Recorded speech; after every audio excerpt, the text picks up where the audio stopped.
proklamasi. Kami, bangsa Indonesia, dengan ini menyatakan kemerdekaan Indonesia. Hal-hal yang mengenai pemindahan kekuasaan dan lain-lain diselenggarakan dengan cara saksama dan dalam tempo yang sesingkat-singkatnya. Jakarta, 17 Agustus 1945, atas nama bangsa Indonesia, Soekarno, Hatta.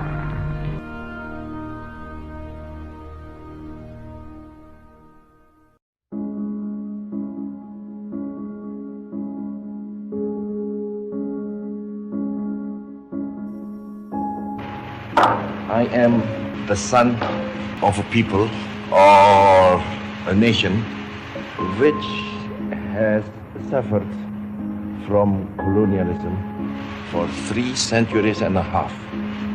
It's not a short time, 350 years about. Our experiences were not very agreeable. I said in the United Nations several years ago that imperialism is not yet dead, it is only dying. But it's not yet dead, and I personally, God willing, I shall keep on fighting imperialism.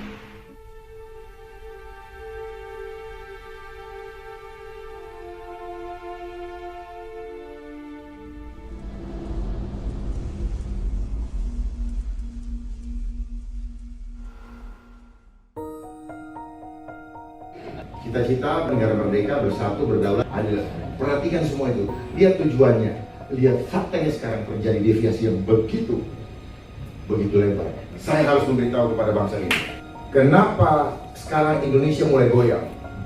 Karena kita tidak tahu bahwa sekarang telah terjadi gerakan globalisasi yang akan menghancurkan bukan saja Indonesia tetapi seluruh dunia. Catat ini, seluruh dunia. Globalisasi adalah sistem. Di atas globalisasi ada suprasistem.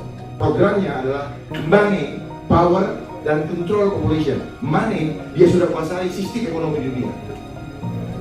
Bursa efek apa semua pokoknya diatur. Nah, kurs-kurs kita itu diatur sama mereka. Jadi kita diancam-ancam. Lu gue mau turunin nggak sampai 20.000? Lu gue mau turunin nggak gitu? Nanti pemerintah kita dibikin takut, ngerti nggak? Duit lagi, kita jadi hutang lagi yang daerah ya. Untuk ganjil jangan lebih dari 14.000 misalnya. Ternyata semua disetting. Money sudah didapatkan oleh mereka. Kita harus hati-hati. Makanya lihat, kerusuhan yang ada di kita, yang rusuh dibiayai oleh dia, kita juga dibiayai oleh dia. Jadi semua konflik di dunia, dia biayai dan dia biayai. Yang defense dia biayai, yang rusuh dia biayai. Orang perang dunia mereka biayai kok. Jadi semua dibiayai, kita nggak usah marah. Ini ada yang main di belakang. Saya buka aja, ada yang main di belakang. Karena kalau nggak dikasih tahu, itu saling curiga. Enggak, bukan orang Indonesia. Tetapi dia gunakan orang-orang Indonesia yang mata duitan. Cara bekerjanya globalisasi ini sudah sejak dulu. Dan dia punya organisasi yang begitu kuat, bukan negara.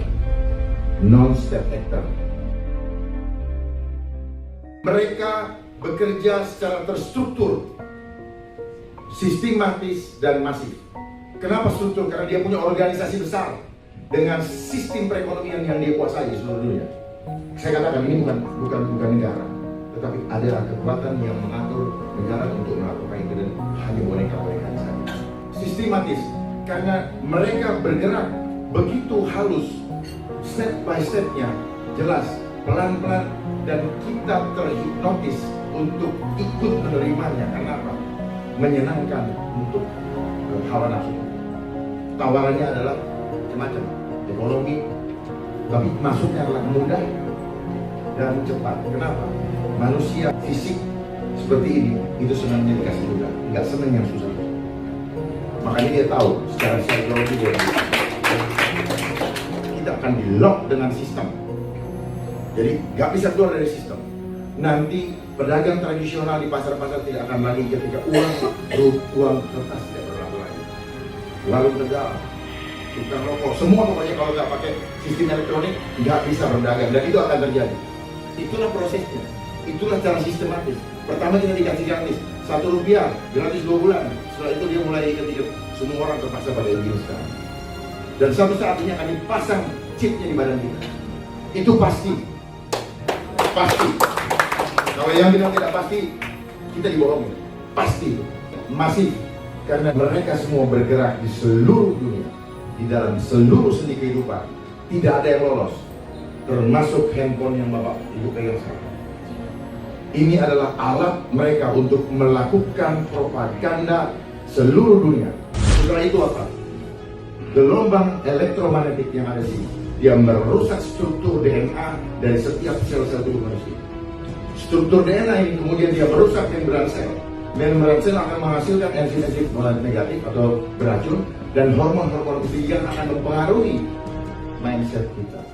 Yang berikutnya, dia masif. Karena semua sendi kehidupan dia jalan. Ini tadi merusak betul.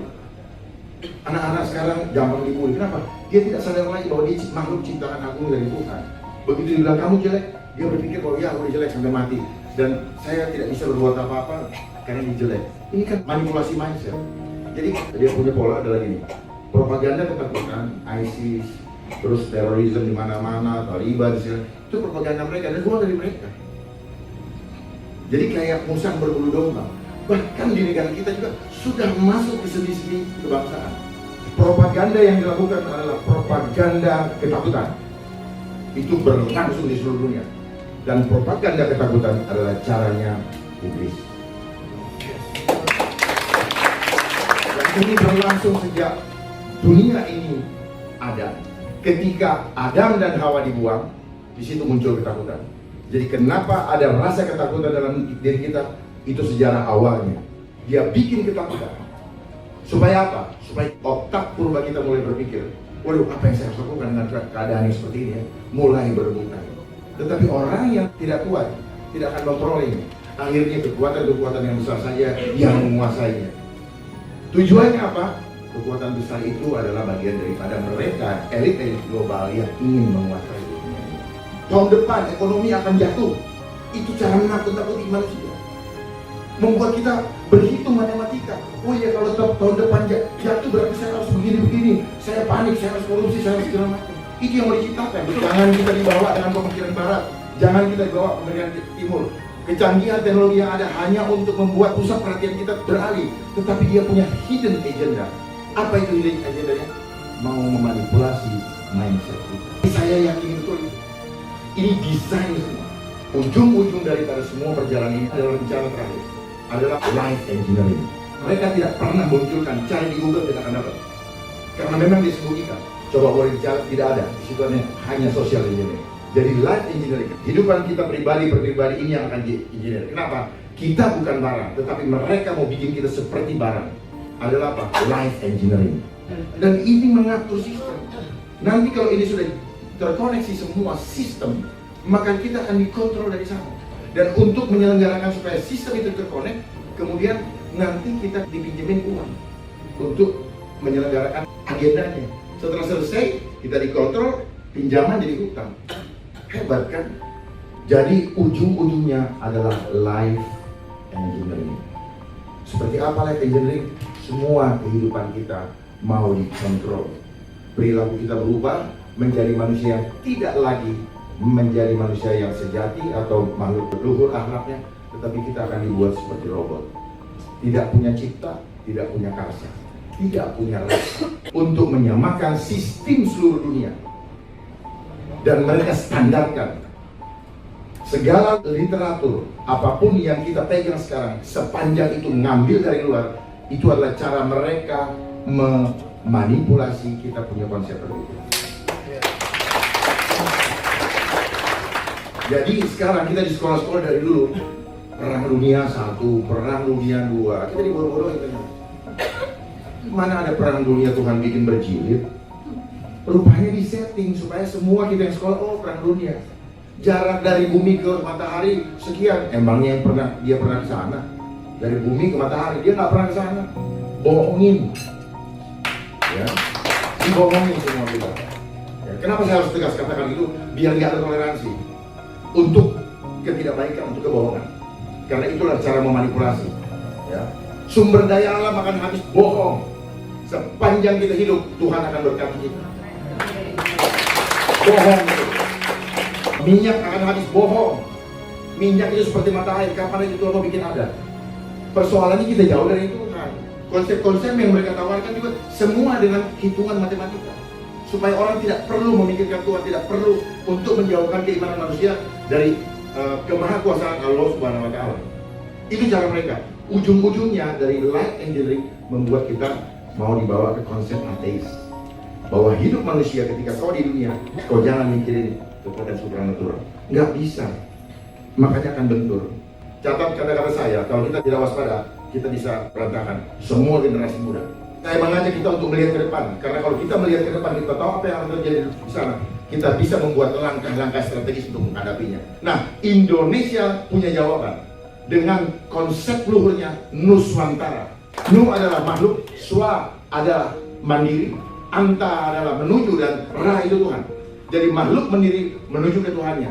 Sehingga nilai-nilai sejati fitrahnya, fitrah ini universal. Jadi tidak perlu ada kita meributkan. Pancasila jangan hanya wacana, jangan, tetapi mari kita implementasikan dalam kehidupan kita. Sila pertama Pancasila itu sudah desain atau given dari Allah. Jangan ditaruh di nomor 5. Kenapa 1? Otomatis kalau sila pertama kita jalan, kita paham, ya kita ikhlas, kita adil. Kalau ikhlas, Indonesia tuh manusia ikhlas. Mana anak berdoa, ikhlas menerima perbedaan. Terus karena ikhlas dia bisa menerima, ada tumbuh-tumbuhan, ada pohon, ada laut, ada yang cantik, ada yang rindu. Ikhlas. Masa kita mau sendiri, perlakuan istri atau perempuan sendiri? Nah, karena ikhlas kita mau menerimanya. Itulah ciri bangsa Indonesia. Kalau kita ikhlas, pasti dia akan adil dan beradab. Nggak mungkin nggak. Gampang kan? Jadi kalau ada orang yang tidak beradab, berarti dia bukan Pancasilais. Dia tidak berketuhanan. Kita nggak usah bicara Pancasila. Karena Pancasila ini hanya penjabaran saja. Kenapa saya kurang setuju dengan kata mengimani? Karena Pancasila bukan Tuhan. Tetapi konsepnya yes. Ini jangan hati-hati. Kenapa? Kaum milenial agak alergi dengan mengimani. Saya ada di antara milenial dan tidak. Jadi saya bisa mentransfer email. Jadi jangan mengimani supaya tidak dianggap sebagai sesuatu yang berhala. Ini yang kelirunya selama ini. Jadi yang penting ketuhanannya dulu. Kalau ketuhanannya dilaksanakan, pasti yang lainnya ikutnya. Gak bakal tidak. Masuk kita sila kedua, sila ketiga. Kalau kita melihat Sumatera sebagai hadiah Jawa, Jawa melihat Irian, Papua sebagai hadiah, Papua juga melihat demikian, kita akan bersama. Tidak akan kepentingan kelompok ada. Tapi faktanya sekarang kepentingan kelompok begitu berkuasa dan kelompok tertentu ya, itu menguasai aset-aset atau sumber daya di ini. Perlu pengaturan berikutnya. Nah, kalau kita sudah mau bersatu, kita mudah masuk ke dalam musyawarah mufakat. Nggak bakal ribut karena kita mementingkan kepentingan kita bersama, termasuk kepentingan anak cucu ke depan. Maka keadilan sosial itu bukan mimpi. Otomatis itu hanya outcome-nya. Semua harus Pancasila, semua harus sesuai dengan Tuhan. Tuhan tuh baik kok. Tuhan tuh nggak pernah maki orang kok. Tuhan tuh penuh dengan kasih kok. Jadi kalau orang ngajak ribut, itu bukan Pancasila, itu dia tidak berketuhanan. Dia berlindung di balik ketuhanan untuk mendapatkan keuntungan, omong kosong. Kita tidak punya kemampuan kalau tidak melibatkan Tuhan di dalam kehidupan kita, omong kosong. Tidak sama terbakar. Papua bisa selesai asal dia datang ke kaki Tuhan. Coba kalau kita berani sama Tuhan, nggak akan kita takut. Hidup mati saya besok Tuhan yang tentukan, bukan. Indonesia adalah negara spiritual. Nah, makanya Indonesia ada merupakan konsep the land of harmonia dunia. Kita ini pusatnya harmoni dunia. Dan itu sudah pernah ditunjukkan oleh Bung Karno tahun 1955 dengan konferensi Asia Afrika. Jadi di sini butuh pemimpin yang punya hati sungguh-sungguh berbangsa. Punya pemimpin yang sungguh-sungguh dan tidak perlu takut kehilangan apapun juga. Kalau kita takut kehilangan apa, ya pasti kita kehilangan. Itu udah rumus. Tapi kalau kita tidak takut kehilangan, Tuhan akan memberikan kepada kita.